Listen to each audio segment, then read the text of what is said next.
Retour en Alsace et plus précisément à Ottrott. Cette semaine, dans un lieu des histoires, l'œil chef Marie-Christine Lang s'intéresse ce soir au vin Le Rouge d'Ottrott qui fait la renommée de la commune.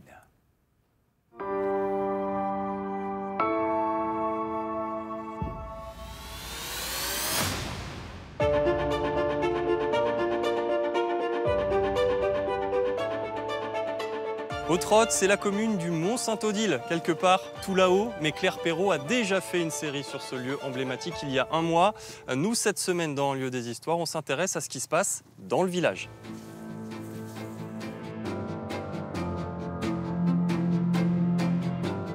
Et on va commencer par l'histoire d'un des vins les plus connus d'Alsace, et ce n'est pas du blanc. Le Rouge d'Ottrott est fabriqué à partir de pinot noir et le raisin pousse ici, sur ces parcelles. Deux familles de vignerons vivent encore aujourd'hui de cette activité, dont les Fritz Schmitt, Justine et Antoine, la trentaine, sont à la tête du domaine familial.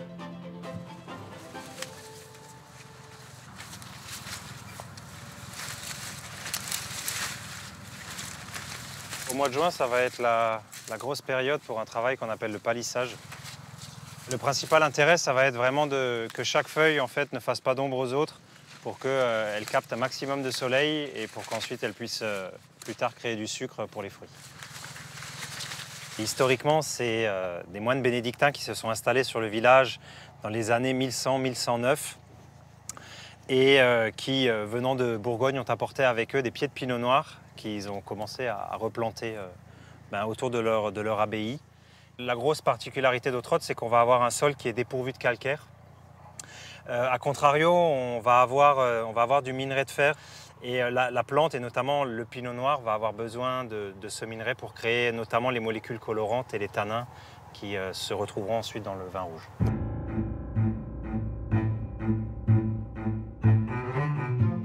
Donc là, on est dans la cave de vinification, auprès des foudres qui vont accueillir tout notre rouge d'Ottrott. Ils ont quel âge?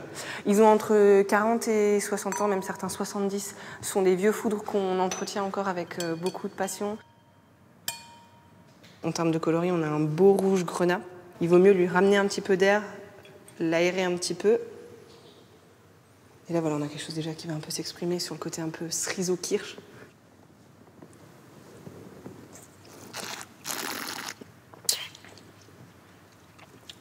Donc là, on sent quand même le côté un peu boisé qui commence à prendre un petit peu ses marques.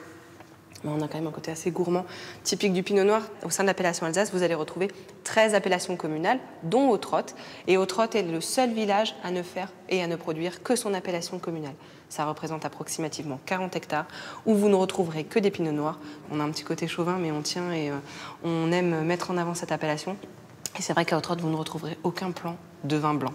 Justine et Antoine sont les dignes héritiers de la 5e génération de producteurs. Justine élue reine des vins d'Alsace à la foire aux vins de Colmar en 2017-2018. Et puis Antoine, le frère, qui lui est grand maître de la confrérie de la Corne.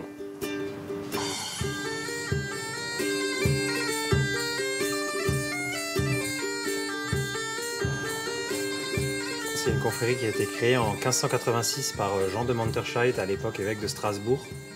C'était une confrérie qui avait pour but, pour vocation, de regrouper des gens de divers horizons pour pouvoir discuter de choses et d'autres, de régler des conflits, etc. Voilà, toujours sous cette houlette.